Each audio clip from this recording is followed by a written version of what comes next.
산등성이의 새벽은 언제나처럼 고요하게 열렸습니다. 음력으로 초사흘, 달은 이미 기울어갔고 마을 어귀의 봉화제에서부터 옅은 안개가 솔가지를 훑쳐 내려왔습니다. 저는 작은 제사상을 이고 어머니의 묘가 있는 뒷산으로 느릿느릿 걸음을 옮기고 있었습니다. 밤새 촉촉이 젖은 흙길은 발바닥을 받칠 때마다 가벼운 숨결처럼 부드럽게 꺼졌고 저 앞에서는 우리 집에서 오래 기른 누렁이가 가끔씩 뒤를 돌아보며 제 속도를 살피듯 천천히 걷고 있었습니다. 누렁이는 나이 들수록 더 느긋하고 온순해진 터라 평소엔 길가 풀냄새를 맡다가 한참 뒤에서 저를 쳐다보곤 했습니다. 그런데 이날 새벽만큼은 웬일인지 산중턱에 가까워질수록 걸음이 빨라지고 꼬리 또한 미세하게 흔들리며 어딘가로 마음이 쏠린 듯 했습니다. 누렁아, 오늘은 왜 그리 서두르느냐? 제가 조용히 말을 건넸으나 누렁이는 들은 채도 하지 않고 묘소가 있는 방향으로 몸을 조금 낮춘 채 부드럽게 뛰어오르기 시작했습니다. 그 순간 저는 알 수 없는 기척이 산바람 사이로 흘러가는 것을 느꼈습니다. 마치 오래 묵은 말 한 줄이 저를 부르고 있는 듯한 기분이 발끝에서 서늘하게 스며올랐습니다. 어머니 묘가 눈앞에 보이기 시작한 순간 누렁이가 갑자기 땅에 코를 박고 멈춰 섰습니다. 그리고는 한 차례 짧게 숨을 들이켠 뒤 마치 무언가를 단단히 결심한 듯 몸을 낮게 움츠렸다가 묘소 앞으로 달려들었습니다. 저는 깜짝 놀라 제사상을 겨우 붙들고 뒤따라 걸음을 재촉했습니다. 누렁아, 무슨 일이냐? 거긴 어머니가 계신 곳이다. 그러나 누렁이는 듣지 못한 듯 앞발로 흙을 휘젓기 시작했습니다. 사각사각 젖은 흙이 튀는 소리가 아침 안개 속에서 울렸습니다. 그 소리는 평소 누렁이가 장난할 때 내던 가벼운 소리가 아니었습니다. 더 깊고 더 절박하고 더 오래 참아왔던 무언가를 단박에 터뜨리는 듯한 묵직한 울림이었습니다. 저는 걱정스레 묘소의 흙이 무너질까 조심하며 누렁이를 막으려 가까이 다가갔습니다. 하지만 누렁이의 몸짓에는 처음 보는 긴장이 서려 있었습니다. 눈빛은 흔들리지 않았고 발톱은 서둘러 땅속을 파고들었고 입에서는 낮은 울음이 몇 차례 흘러나왔습니다. 누렁아, 도대체 무엇을 그리 찾는 것이냐? 새벽 공기는 그 순간 유난히 더 싸늘하게 느껴졌습니다. 누렁이는 한순간도 멈추지 않고 묘소에 같은 자리만을 정확히 아주 깊이 파내려갔습니다. 그리고 누렁이가 파헤친 흙더미 너머로 어떤 이질적인 빛 하나가 아주 미약하게 스쳤습니다. 노란빛, 새벽에도 꺼지지 않는 얇은 실 같은 빛이었습니다. 저는 숨을 삼키며 그 자리에 무릎을 꿇었습니다. 누렁이가 파헤친 자리로 조심스레 손을 뻗어보았을 때 손끝에 닿는 흙의 결이 묘하게 달랐습니다. 겉흙은 밤새 내린 이슬을 머금어 부드럽고 촉촉했지만 그 아래쪽에 닿는 흙은 사람 손이 한 번 더 다녀간 듯 단단히 눌린 느낌이 들었습니다. 저는 잠시 손을 멈추었습니다. 어머니는 평생 검소하셨지 이 산에도 흙으로 돌아갈 것을 아셨겠지. 어머니가 생전에 하시던 말씀이 어둑한 산길에서 들려온 듯 귓가에 오래 머물렀습니다. 그러나 누렁이가 파낸 자리에서만큼은 그 자연스러움이 어딘가 어긋나 있었습니다. 손바닥에 느껴지는 흙의 온도, 묘 아래 깊은 곳임에도 기묘하게 따뜻했습니다. 그때 손가락 끝에 딱딱하면서도 매끈한 감촉이 스쳤습니다. 저는 놀라 입안을 말아넣으며 그것을 조심스레 끄집어냈습니다. 손바닥 위에 놓인 것은 흙빛으로 얼룩졌음에도 분명한 노란빛을 품은 한 줌 크기의 비단보자기였습니다. 누렁이는 그 순간 짧게 낮은 울음을 냈습니다. 마치 바로 그것이라고 말하는 듯 했습니다. 저는 심장이 서늘하게 조여오는 것을 느끼며 두 손으로 비단 보자기를 받쳐들었습니다. 겉면은 군데군데 사가 있었지만 그럼에도 불구하고 비단은 비단이어서 손에 닿는 질감이 평범한 물건이 아님을 알려주었습니다. 이게 어머니 묘 아래서 나올 것이란 말인가. 아침 안개는 점점 거쳐가고 있었으나 제 마음은 더 깊은 곳으로 침잠에 들어갔습니다. 저는 비단 보자기의 매듭을 손끝으로 잡았습니다. 손이 떨리는지 새벽 기운 때문인지 알 수 없었지만 매듭은 쉬이 풀리지 않았습니다. 누렁이는 제 곁에 바짝 붙어 앉아 움직임 하나 없이 매듭이 풀리기를 기다렸습니다. 마치 오랜 세월 묻혀있던 이 물건의 주인이 아니면서도 누군가의 부탁을 대신 전하듯 막중한 임무를 짊어진 얼굴이었습니다. 한번 깊게 숨을 들이쉬고 다시 매듭을 당겼습니다. 서걱습기로 굳었던 비단이 천천히 하지만 확실히 풀려나갔습니다. 비단 보자기 안에 있던 물건이 살짝 옆으로 굴러 나무가 부딪히는 것 같은 가벼운 소리를 냈습니다. 저는 그 소리를 듣고 잠시 손을 멈추었습니다. 어머니가 살아계실 때 제가 잠들라 하면 무릎을 베고 들려주시던 이야기 속에서 언제나 마지막 구절은 사람의 말은 흙 속에서도 숨을 쉬며 때가 되면 스스로 나온다였는데 지금 들린 이 작은 소리가 그 말의 한 조각처럼 느껴졌습니다. 비단 보자기를 완전히 펼치자 그 안에는 손가락 2마디 너비의 나무패 하나가 고요히 놓여 있었습니다. 자그마한 나무패는 세월이 흘러 조금씩 금이 가 있었지만 표면에는 작은 글자들이 끝끝내 지워지지 않은 채 숨을 고르고 있었습니다. 누렁이가 천천히 제 손등을 핥았습니다. 마치 겁내지 마십시오. 이것이 어머니의 뜻입니다. 라고 전하는 듯 했습니다. 저는 나무패를 손바닥 위에 올려두고 알 수 없는 떨림을 느끼며 그 글자들을 차례로 읽기 시작했습니다. 나무패를 손에 올려들었을 때 제일 먼저 느껴진 것은 무게가 아니라 차가운 온기였습니다. 오래도록 흙 속에 묻혀 있었다면 차갑기만 해야 할 텐데 손바닥에 닿는 감촉은 마치 누군가 막말을 하려다 멈춘 입술처럼 얇게 떨리고 있는 듯 했습니다. 어머니, 이게 무엇입니까? 속으로 이름을 불러보며 나무패의 표면을 살폈습니다. 빛이 스며드는 방향으로 나무를 살짝 기울이자 묵은 흙 사이로 조그마한 글자들이 서서히 모습을 드러냈습니다. 굵지도 또렷하지도 않지만 한번 새겨지면 쉽게 지워지지 않을 그런 필액이었습니다. 숨을 고르고 천천히 글자를 읽어나갔습니다. 살림은 지키지 못하였으나 첫 줄을 읽는 순간 가슴이 먹먹해졌습니다. 손등에 돋은 작은 소름들이 나무결을 따라 느릿하게 올라오는 느낌이었습니다. 다음 줄이 제 눈에 들어왔습니다. 핏줄만은 지켰노라. 짧은 2줄, 그뿐이었습니다. 그러나 그 2줄이 오랜 세월 어머니의 마음속에 박힌 채 한 번도 꺼내지 못한 말이었다고 생각하니 저는 그 자리에서 숨을 크게 들이쉬지 않을 수 없었습니다. 누렁이는 제 표정을 살펴보더니 나무패에 가까이 다가와 한번 조용히 냄새를 맡았습니다. 그러고는 눈을 천천히 감았다가 뜨며 저를 올려다보았습니다. 마치 이제 무엇을 해야 할지 생각해 보아야 하지 않겠습니까? 라고 묻는 듯 했습니다. 살림은 지키지 못하였으나 핏줄만은 지켰노라. 저는 나무패의 글자를 몇 번이고 속으로 되뇌었습니다. 살림이라 하면 집안 재산이나 밭과 논 혹은 가문 이름 같은 것을 떠올리게 마련입니다.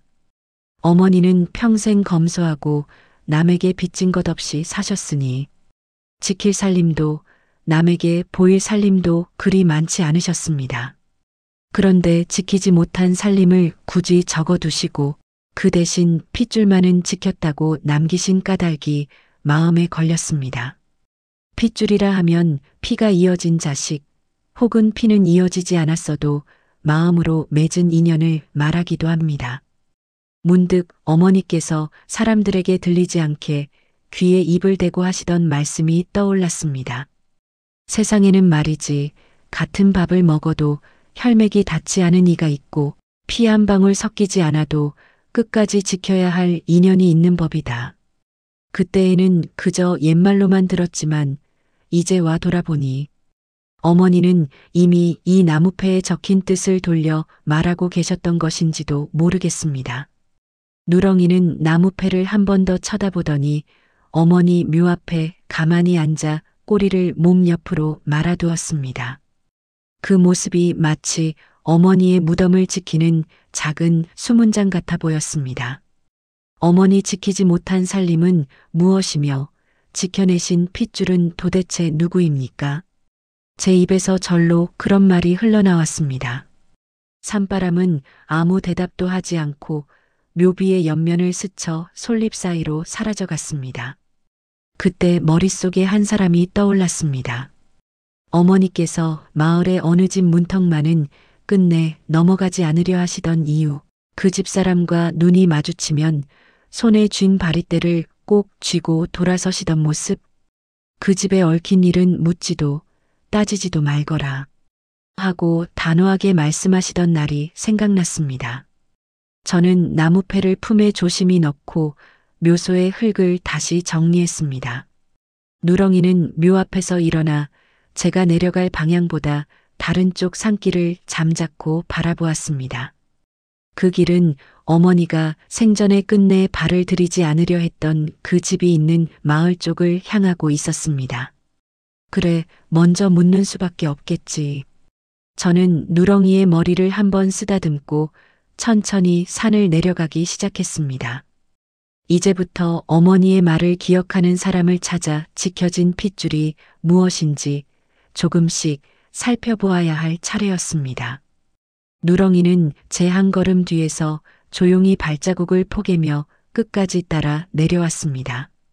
산에서 내려오며 저는 나무패가 품 안에서 미세하게 떨리는 듯한 느낌을 몇 번이고 받았습니다. 그 떨림은 실제로 흔들린 것이 아니라 오랜 세월 묻혀있던 말이 이제야 입을 열려 한다는 듯 가느다란 기척으로 가슴에 와닿는 것이었습니다. 누렁이는 평소와 달리 마을 어귀로 들어서기 전부터 코끝을 높이 들고 제가 걷는 속도보다 반 발짝씩 더 앞으로 나아갔습니다. 마을의 흙길은 늘 보던 그대로였으나 그날은 이상하게도 바람소리마저 낯설게 들렸습니다. 어머니께서 단 한 번도 넘지 않으려 했던 집은 마을 서편 가장자리 버드나무가 비스듬히 기댄 우물가 바로 옆에 조용히 자리하고 있었습니다. 그 집은 다른 집들과 달리 울타리에 덩굴이 무성했고 문설주는 오래도록 기름칠을 하지 않은 탓인지 햇빛이 닿는 부분마저 거무스름하게 빛을 잃어 있었습니다. 문득 어린 시절 어머니가 제 손을 잡고 이 집 앞을 지나갈 때마다 걸음을 재촉하시던 모습이 떠올랐습니다. 저 집은 말이다 사람의 말이 흙 속에서도 울음을 낸다더구나. 그때는 그 말의 뜻을 전혀 이해하지 못했지만 이제 와서 생각해보니 어머니의 그 말은 단순한 미신이나 겁주기가 아니라 어떤 사실을 돌려 말한 것이었는지도 모릅니다. 집 앞에 서서 심호흡을 했습니다. 그 순간 누렁이가 갑자기 제 앞으로 나서더니 마당 안쪽을 향해 낮게 으르렁거리기 시작했습니다. 누렁이는 평생 사람에게 으르렁거린 적이 없는 아이였습니다. 섬뜩한 기운에 뒷목이 서늘해지는 걸 느꼈습니다. 문이 열리기도 전에 누렁이가 반응한 이유는 다름 아닌 이 집에서 풍기는 묘한 냄새 때문이었습니다. 흙냄새인가, 나무가 오래 묵어 삭은 냄새인가, 아니면 사람의 손길이 닿지 않은 기운인가. 그 냄새는 마치 오래 묻힌 나무패에서 돋아나는 냄새와 묘하게 닮아 있었습니다. 누렁이의 등을 가만히 쓰다듬으며 문설주 앞에 서서 조심스레 손을 들어 문을 두드렸습니다. 툭툭. 기대했던 것보다 훨씬 가벼운 소리가 마당 안으로 스며들었습니다. 잠시 뒤 안에서 천천히, 너무도 천천히 문지방을 긁는 발소리가 들렸습니다. 그리고 낡은 문이 삐걱 아주 작은 소리를 내며 안쪽으로 열렸습니다. 어둠에 익숙해진 눈에는 문 안쪽이 하나의 그림자처럼 보였고 그 그림자가 한 걸음 앞으로 다가와 저를 올려다보았습니다. 그 그림자는 흐릿한 실루엣이었으나 분명 나이가 꽤 있어 보이는 여인의 형태였습니다. 여인은 눈을 조금 가늘게 뜨더니 제 품에 든 나무패를 흘끗 바라보았습니다. 그리고 흔들리지 않는 목소리로 입을 열었습니다. 그것을 기어이 찾아내었구나.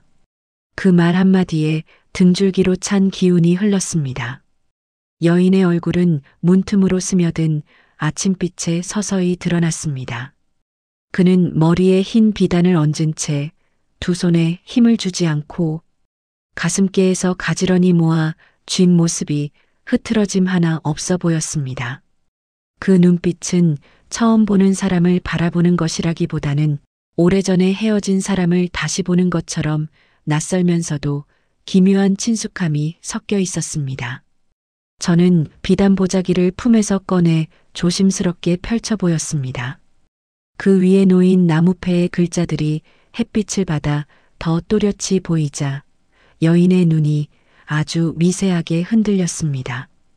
살림을 지키지 못하였으나 핏줄만은 지켰노라.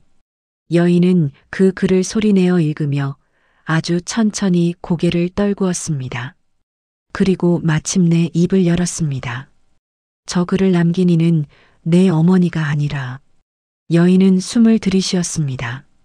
그 숨은 어쩐지 평범한 호흡이 아니라 오랫동안 묻어둔 말을 꺼내기 전에 숨처럼 무거웠습니다. 내 어머니의 어머니였다. 순간 제 머릿속이 하얗게 비어갔습니다. 어머니의 어머니? 저는 탄식인지 숨인지 모를 소리를 입술 사이로 흘리고 말았습니다. 여인은 나무패를 바라보며 말을 이었습니다. 내가 아는 것보다 더 깊은 사연이 그 집안에는 있었다. 내 어머니조차 끝내 모든 것을 알진 못하였다. 다만 핏줄만은 지켜야 한다는 말만 그때도 그렇게 남겼지. 손끝이 싸늘하게 식는 것을 느끼며 여인을 바라보았습니다. 그럼 이 나무패는 무엇을 말하는 겁니까? 여인은 마당 어귀에서 낮게 울고 있는 누렁이를 한번 바라보았습니다. 그리고 마치 누렁이에게까지 들려주어야 한다는 듯 또렷한 목소리로 대답했습니다. 그 나무패는 내 어머니 쪽의 핏줄이 아니다. 순간 숨이 멎는 줄 알았습니다. 이어지는 여인의 말은 더욱 충격이었습니다. 그것은 너에게로 이어진 핏줄이 아니다. 심장이 아주 느리게 그러나 강하게 2번 울렸습니다. 그리고 여인은 문지방을 짚으며 마침내 오랫동안 감춰진 말을 꺼냈습니다. 그 나무패는 내 누이의 것이다. 말을 듣는 순간 내려온 햇빛이 땅 위에서 찢어지듯 흔들렸습니다. 누렁이는 낮게, 아주 낮게 한번 울었습니다. 마치 지금부터 더 깊은 이야기가 열릴 것임을 알고 있는 듯 했습니다. 내 누이의 것이다. 그 말이 귀에 들어온 순간 세상이 한순간 낯선 물결로 번지는 듯 했습니다. 저는 목이 바짝 마르고 손안에 쥔 나무패가 갑자기 무거워진 것 같아 손가락을 조금 굽혔습니다. 누이. 저는 외동이었고 어머니도 단 한 번도 누이에 대한 이야기를 입 밖에 내신 적이 없었습니다.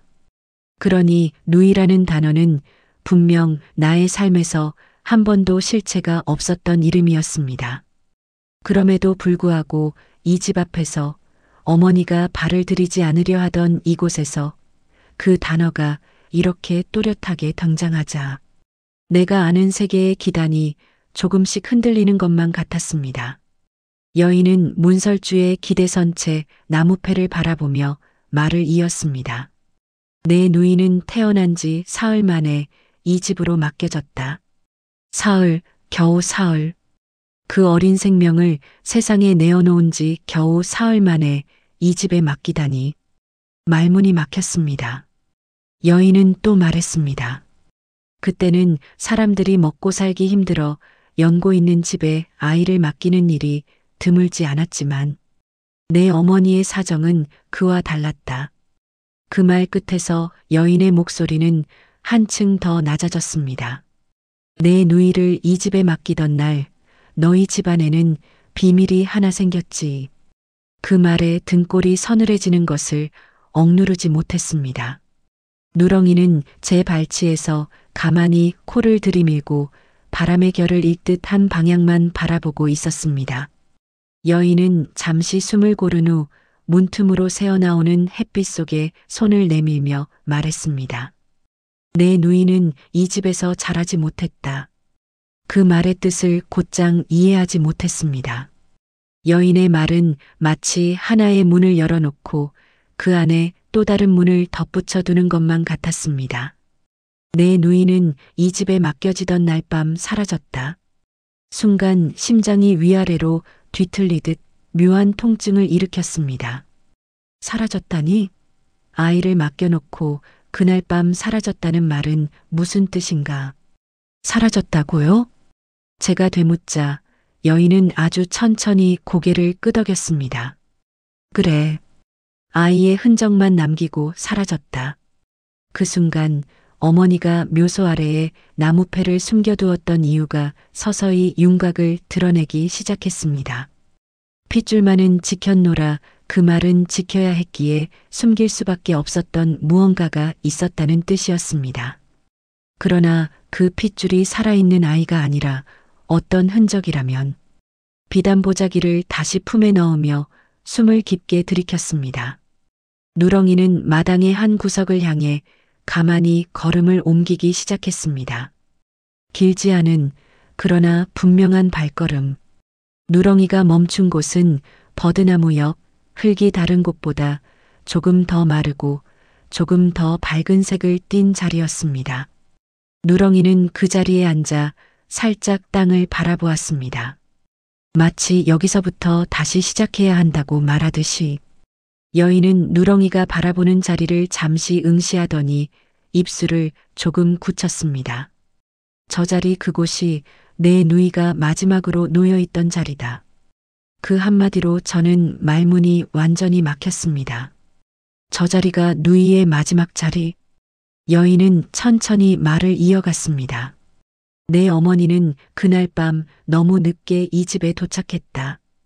누이를 맡기고 돌아가려던 순간 그 아이가 이 집 마당에서 자취를 감춘 것을 알게 되었지. 두 손을 꽉 쥐었습니다. 그러나 내 어머니는 그 일을 평생 말하지 않았다. 피부치를 잃었다는 사실을 내게 알려 너마저 짐을 짊어지게 하고 싶지 않으셨던 게지. 여인의 말은 마치 차갑고 깊은 우물의 돌 하나를 떨어뜨리는 소리처럼 제 마음속 깊은 곳까지 가라앉았습니다. 누이, 한 번도 본 적 없는 이름. 그 존재가 이제야 흙 속 말처럼 조용히 드러나기 시작했습니다. 누렁이를 바라보았습니다. 누렁이는 흙 위를 한번 코로 스쳐고 다시 저를 올려다보았습니다. 그 눈빛은 묘소 아래에서 비단 보자기를 찾아냈을 때와 똑같았습니다. 마치 오랫동안 알고 있었지만 제가 감당할 때를 가만히 기다려준 듯한 눈빛. 여인은 조용히 뒷마당을 가리켰습니다. 누이가 사라지기 전 이 집에 남긴 흔적이 하나 있다. 어떤 흔적입니까? 제가 묻자 여인은 느리지만 확실한 한마디를 덧붙였습니다. 내 어머니도 끝내 찾지 못한 흔적이다. 그 말 한 줄에 심장이 한번 크게 울렸습니다. 여인은 문틈 사이로 해가 기울어드는 것을 바라보며 말했습니다. 그 흔적을 찾기 위해선 내가 먼저 어머니의 발자취를 되짚어야 한다. 그 순간 누렁이가 갑자기 낮게 한번 울었습니다. 그 울음은 지금까지 들었던 어떤 소리보다 더 선명하고 더 깊은 의미를 담고 있었습니다. 마치 이제부터가 시작이다. 라고 전하는 듯한 울음이었습니다. 여인의 말이 끝나자 누렁이는 마치 기다렸다는 듯 마당을 가로질러 천천히, 그러나 확신의 찬 걸음으로 우물가 쪽으로 걸어가기 시작했습니다.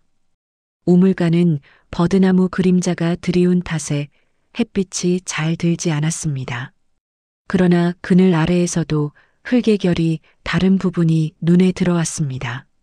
누렁이가 그곳 앞에서 멈춰 서더니 짧게 코를 훅 들이켰습니다. 옆에 다가가 흙을 살펴보니 다른 자리보다 흙이 더 단단히 굳어 있었고 흙 속으로 낡은 나무 조각 하나가 아주 조금 드러나 있었습니다. 손끝을 이용해 그 나무 조각을 조심스럽게 꺼내 들었습니다. 나무 조각은 손가락 2마디 정도 길이로 끝부분이 깨어져 있었고 겉에는 그을음처럼 검은 자국이 남아 있었습니다. 마치 한 번 불에 그슬린 뒤 급히 꺼낸 것만 같은 그런 흔적이었습니다. 여인이 제 뒤에서 천천히 말했습니다. 바로 저 나무 조각이 그날 밤 내 누이가 마지막으로 남긴 흔적이다.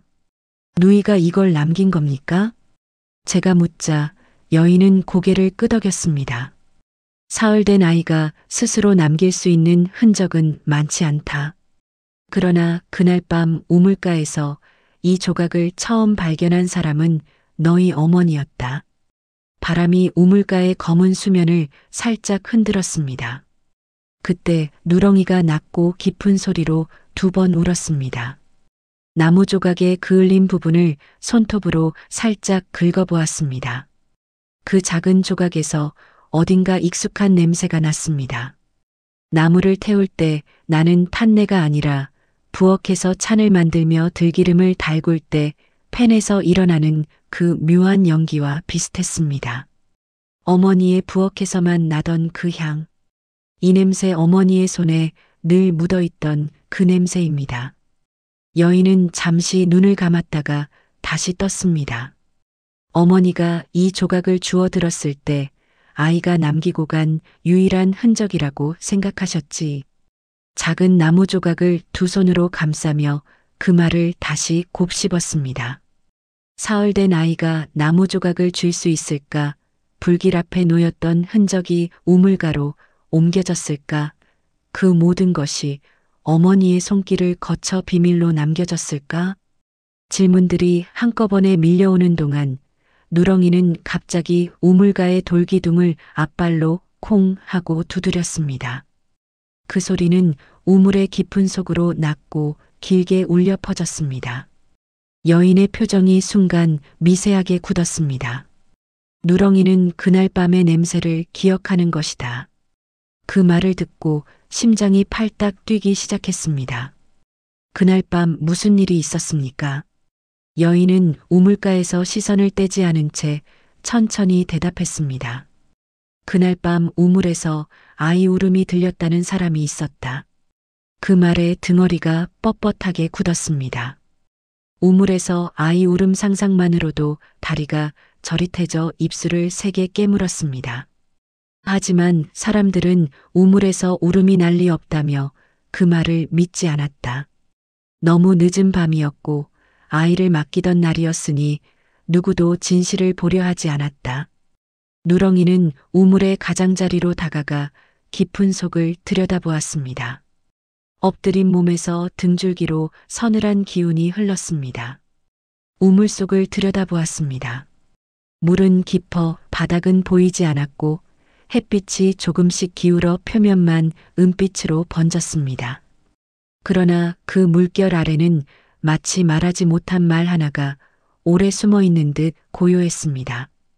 여인은 느릿느릿 말했습니다. 내 누이가 사라진 밤 어머니가 우물가에서 무엇을 보았는지는 아무에게도 말하지 않았다. 어머니는 우물 아래에서 무언가를 보신 겁니까? 제가 묻자 여인은 한참이나 대답을 하지 않았습니다. 바람만 장가지 사이로 흩어져 지나갔습니다. 그러다 입술 끝이 아주 미세하게 움직였습니다. 물 위에 흐르는 그림자를 보았다고 했다. 그림자. 그림자가 흐른다. 그 말의 뜻을 오래도록 헤아릴 수 없었습니다.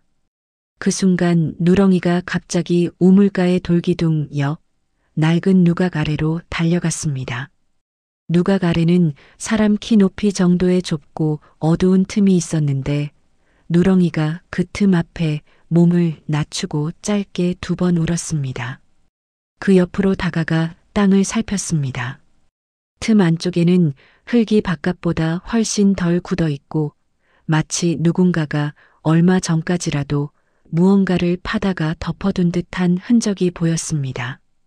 여인은 숨을 들이켰습니다. 저 아래 내 누이의 흔적이 있을지도 모른다. 순간 심장이 크게 울렸습니다. 누렁이는 저를 향해 눈을 크게 뜨고 바라보았습니다. 그 눈빛은 지금껏 보여준 것 중 가장 또렷하고 가장 분명한 의미를 담고 있었습니다.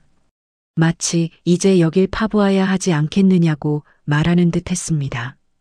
땅에 무릎을 붙였습니다. 누렁이는 옆에 바짝 붙어 앞발을 천천히 올려 흙을 한번 툭 치고 저를 바라보았습니다.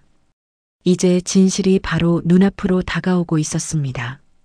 그리고 저는 어머니의 말, 핏줄만은 지켰노라라는 그 짧은 문장을 다시 한번 기억했습니다.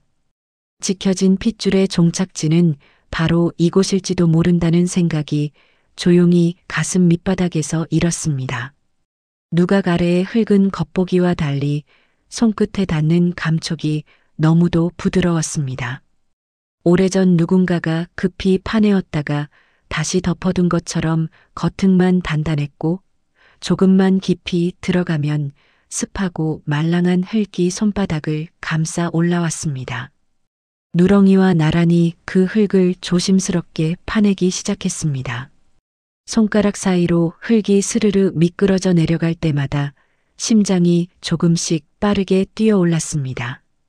누각 아래라는 장소는 우연히 선택된 자리가 아니라 누군가가 숨겨야만 하는 것을 감추기 위해 골랐을지도 모른다는 무거운 생각이 가슴에 떠올랐습니다.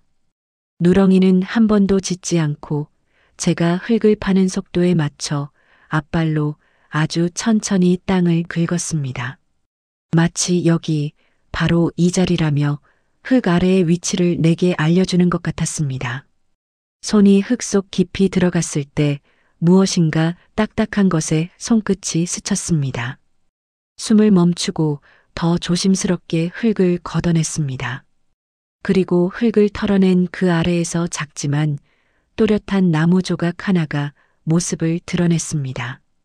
그 나무 조각은 우물가에서 발견했던 것과 같은 질감, 같은 크기, 같은 그을음 자국을 가지고 있었습니다.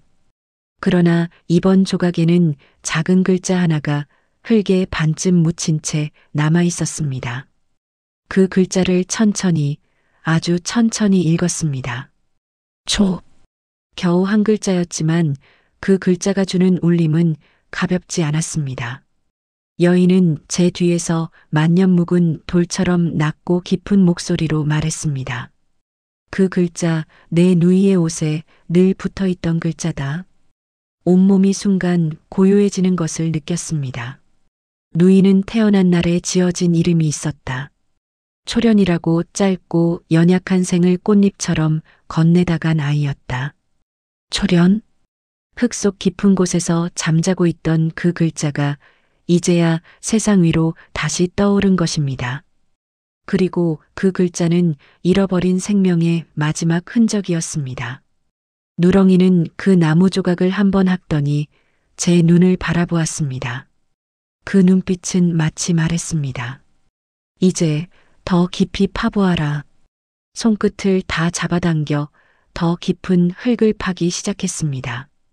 얼마 지나지 않아 또 다른 나무 조각이 드러났습니다. 이번 조각에는 흙이 더 많이 눌려 있었고 한 모서리는 마치 누군가가 급히 꺾어버린 듯 부러져 있었습니다. 그 조각에도 흙을 털어내자 희미한 글자 하나가 나타났습니다. 련, 초련, 두 조각이 함께 맞춰져야 나타나는 이름. 손으로 입을 가렸습니다. 그때 누각 아래의 흙 속에서 어떤 기운이 미세하게 흘러나왔습니다. 차갑지만 어딘가 부드러운 마치 오래된 숨결 같은 기운. 두 조각을 품에 넣고 누렁이를 불렀습니다. 누렁이는 제 곁에 와서 가만히 앉았습니다. 여인은 마당 바닥을 바라보며 말했습니다. 초련이는 누군가에게 끌려갔고 그 흔적이 바로 그 조각들이다. 누가 아이를 끌고 갔다는 겁니까? 제가 묻자 여인은 입술을 떨며 말했습니다. 그날 밤 이 집엔 너희 어머니 말고도 한 사람이 더 있었다. 그 말은 한 줄의 번개처럼 가슴을 갈랐습니다. 여인의 눈빛에는 숨겨온 죄의 흔적이 너무도 깊게 묻어 있었습니다. 너희 어머니가 발을 들이지 않으려 했던 이유도 그 사람이 이 집에 있었기 때문이다. 말이 나오지 않아 입술만 달싹거렸습니다.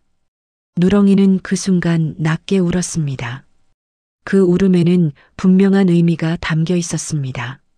지금부터 들을 말은 너의 삶을 다시 쓰게 될 것이다. 그 정적 속에서 여인이 마침내 진실을 말했다. 그 사람은 내 아버지였다. 그 순간 제 심장은 서늘한 공기에 휩싸인 듯 굳어버렸습니다. 내 아버지가 그날 밤 이 집에 왔다. 여인의 말은 바람 없이도 마당의 고요를 두 동강 내는 듯 했습니다. 숨이 막혀 말을 잇지 못했습니다. 아버지는 제가 기억하는 한 조용하고 성실한 분이었습니다. 그러나 어머니가 돌아가신 뒤 아버지는 집안 이야기를 단 한 번도 꺼내지 않은 채 세상을 떠났습니다. 그 침묵이 이제와 너무 무겁게 느껴졌습니다. 여인은 눈을 감고 긴 숨을 내쉬었습니다. 내 아버지는 아이를 보러 왔다. 그 말을 이해하지 못했습니다. 여인은 말을 이어갔습니다. 초련이는 피와 살을 나눈 내 누이였다. 그러나 너희 아버지의 첫 핏줄이었다. 그 말은 가슴 깊은 곳으로 천천히 스며들었고 무엇인가 기나긴 그림자처럼 내 삶을 둘러싸기 시작했습니다. 너희 어머니는 그 사실을 알고 있었다. 그래서 아이를 누구도 모르게 이 집으로 맡긴 것이다. 입술을 떨며 나무 조각 2개를 더 꽉 쥐었습니다. 초련, 아버지의 첫 아이, 어머니의 첫 상처. 여인은 조용히 말했습니다. 내 아버지는 아이를 데리러 왔던 것이 아니다. 숨을 삼켰습니다. 그렇다면 왜? 여인은 한 줄씩 쇠락한 기억을 꺼내듯 천천히 말했다. 내 아버지는 그 아이를 숨기러 온 것이었다. 숨기러 그 단어가 가슴뼈를 크게 울렸습니다. 여인은 누각의 기둥을 바라보며 마치 오래된 그림을 보듯 말했습니다. 아버지는 그 아이를 어딘가로 옮기려 했고 그날 밤 아이의 울음이 우물에서 들렸다는 말은 그 때문이었다. 그 말을 듣고 무릎 위 손이 저릿하게 떨렸습니다. 누이는 단순히 사라진 것이 아니었습니다. 아버지가 초련이를 숨기려 했다고요? 여인은 고개를 끄덕였습니다. 아이는 그날 밤 아버지의 품에서 사라졌다. 그 말은 한 번에 이해되지 않았습니다. 여인은 계속 말을 이었습니다. 초련이는 우물가를 지나 누각 아래로 끌려왔고 그 자리에서 흔적만 남긴 채 온전히 사라졌다. 여인의 말이 끝나자 누렁이는 천천히 그러나 확실하게 땅을 한번 긁었습니다. 그리고 저를 바라보았습니다. 그 눈빛은 말하지 않았습니다. 여기서 끝이 아니다. 더 깊은 곳이 남았다. 누각 아래의 흙을 한 번 더 바라보았습니다. 초련, 아버지의 그림자, 어머니의 침묵, 그리고 흙으로 덮인 나무패의 말. 핏줄만은 지켰노라. 그 말의 진짜 의미가 이제야 서서히 모습을 드러내기 시작했습니다. 누각 아래 흙은 마치 오래 기다린 듯 한 겹 저절로 흩어지는 것 같았습니다. 두 나무 조각을 품에 넣은 채 더 깊이 손을 넣었습니다.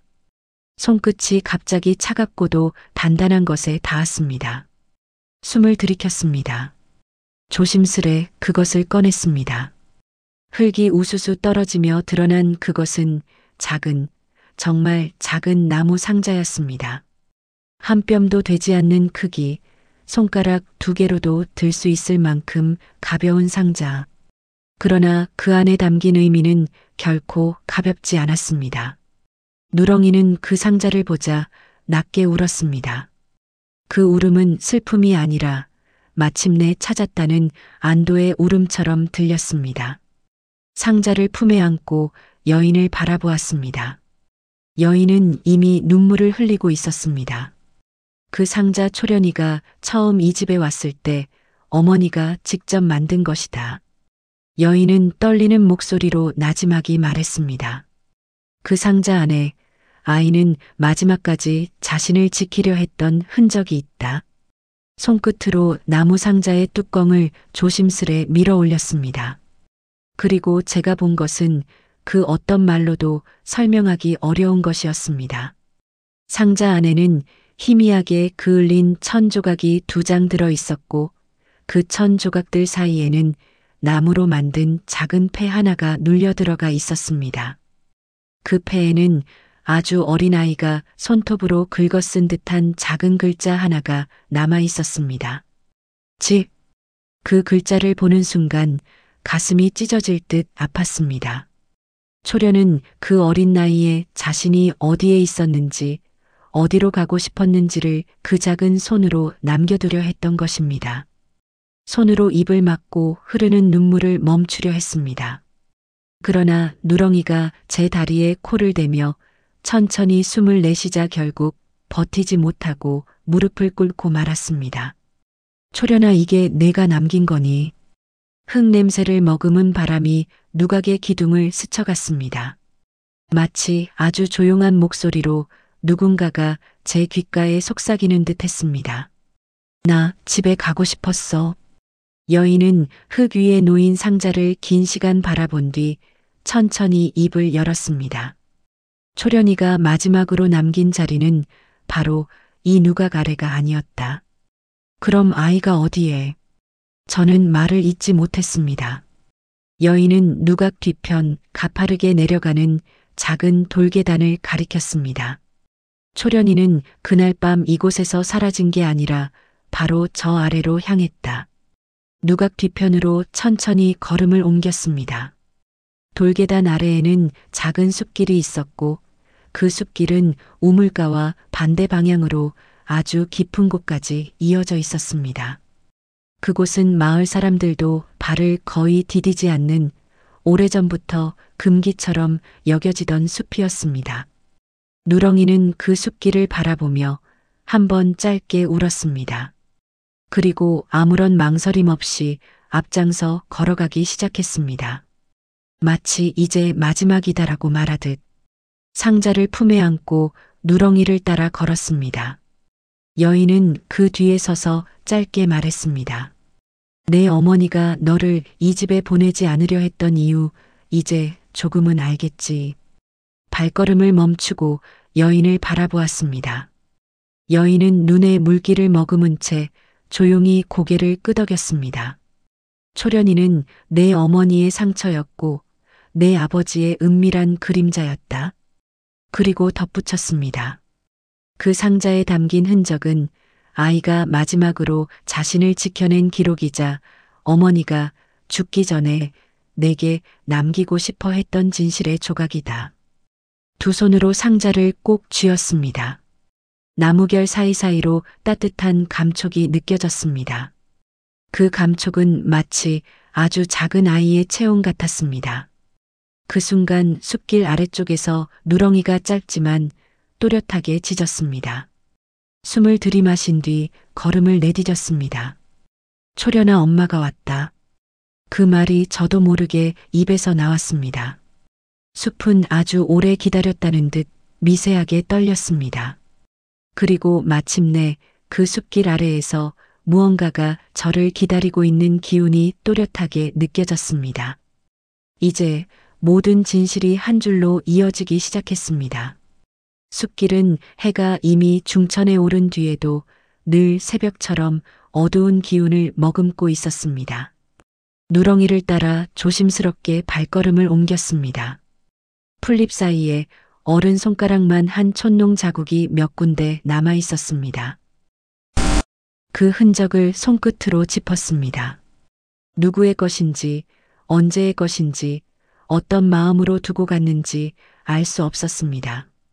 그러나 풀잎에 스며든 촛농은 이미 바람과 시간이 절반 이상을 지워버린 뒤였습니다. 누렁이는 길 한가운데에서 멈추더니 낮게 울었습니다. 그리고 풀숲을 향해 코를 들이밀며 한참 동안 같은 자리만 천천히 돌았습니다. 누렁이가 멈춘 그 지점을 바로 알 수 있었습니다. 그곳은 아주 조용한 작은 평지였고 잡초가 다른 곳보다 유난히 짧게 자란 채 그대로 멈춘 자리였습니다. 마치 누군가가 그곳을 한번 손바닥으로 눌러두고 간 것처럼 무릎을 꿇고 손으로 흙을 살짝 헤쳤습니다. 그 순간 차가운 나무 감촉이 손끝에 닿았습니다. 숨을 삼켰습니다. 그곳엔 어머니 묘소 아래에서 찾았던 상자보다 조금 더 크고 조금 더 두꺼운 또 다른 나무 상자가 묻혀 있었습니다. 누렁이가 그 상자를 보자 길게 울었습니다. 그 울음은 슬픔도 두려움도 아닌 마침내 끝을 본 자의 낮고 고요한 울음이었습니다. 두 손으로 상자를 꺼냈습니다. 흙이 우수수 떨어지며 나무결이 햇빛을 받았습니다.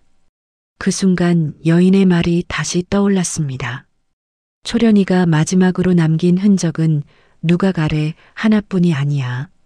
아이는 도망치면서도 자신이 사라진 이유를 누군가 알아주길 바랐다. 손끝으로 상자의 잠금을 천천히 밀어 올렸습니다. 뚝 하는 작은 소리가 숲을 울리고 상자 뚜껑이 기울어지며 안쪽이 드러났습니다. 그 안엔 부서진 비녀 조각, 어린아이의 작은 버선 한 짝, 그리고 종이 쪽 하나가 바람결에 흔들리고 있었습니다. 그 종이에는 아이가 서툰 손으로 쓴 세 글자가 적혀 있었습니다. 내가 여기. 그 자리에서 한참을 움직이지 못했습니다. 숲의 바람이 옷깃을 흔들어도 누렁이가 제 옆에 와 앉아도 흙냄새가 코끝을 스쳐도 세 글자만 머릿속에 깊이 박혔습니다. 내가 여기. 도망친 것이 아니라 숨은 것이 아니라 아이는 그저 자신의 마지막을 누군가 알아주기를 바랐던 것입니다. 종이를 가슴에 품고 이마를 땅에 대었습니다. 초련아, 이제 알겠다. 너 여기 있었구나. 바람이 천천히 숲길을 지나가며 풀잎을 스쳤습니다. 그 소리는 마치 아주 작은 아이가 조용히 웃는 소리 같았습니다. 두 상자를 품에 안고 산 아래 집으로 돌아왔습니다. 집 앞에 서니 오래전에 어머니가 심어두신 배롱나무가 바람에 흔들리고 있었습니다. 누렁이는 제 곁에 앉아 조용히 숨을 고르고 있었습니다. 두 상자를 마루 위에 올려두고 한참 동안 그 나무결을 바라보았습니다. 그리고 천천히 입을 열었습니다. 초련아, 지켜주지 못해 미안하다. 하지만 이제부터는 내가 너를 기억하마. 그 말이 마루 아래로 스며들 때 저 멀리 숲 쪽에서 한 줄기 바람이 집 안으로 들어왔습니다. 그 바람은 흙냄새와 어린 체온 같은 따뜻한 감촉을 함께 가져왔습니다. 그 바람 앞에서 가만히 고개를 숙였습니다. 마당 한가운데서 누렁이가 하늘을 올려다보며 짧게 울었습니다. 그 울음은 이제 모든 이야기가 끝났다는 듯한 아주 고요한 울음이었습니다. 마루에 앉아 조용히 두 상자를 쓰다듬었습니다. 초련이가 남긴 마지막 흔적, 어머니가 지켜내려던 진실, 누렁이가 찾아낸 마지막 길. 그 모든 것이 그날 이후로 제 삶을 천천히 감싸기 시작했습니다. 바람은 여전히 숲에서 불어오고 있었습니다. 그리고 저는 그 바람 속에서 분명히 들었습니다. 엄마, 나 이제 집에 왔어. 마무리 멘트. 오늘 이야기는 조용한 산바람처럼 길게, 깊게 우리 마음을 스쳐 지나갔습니다. 우리가 잊었다고 생각한 것들, 말하지 못한 마음, 그곳에 남겨진 작은 흔적 하나가 어떤 영혼에게는 마지막 집이었을지 모릅니다. 혹시 여러분의 삶에도 말없이 기다리는 무언가가 있다면 오늘 이야기처럼 한번 천천히 들여다보시길 바랍니다. 이 이야기가 당신의 하루에 조금이나마 따뜻한 숨결이 되었다면 저로서는 더 바랄 것이 없습니다. 다음에도 조용히 마음에 남는 이야기로 다시 찾아뵐게요. 영상이 마음에 드셨다면 구독과 좋아요, 그리고 따뜻한 댓글 하나 저에게 큰 힘이 됩니다.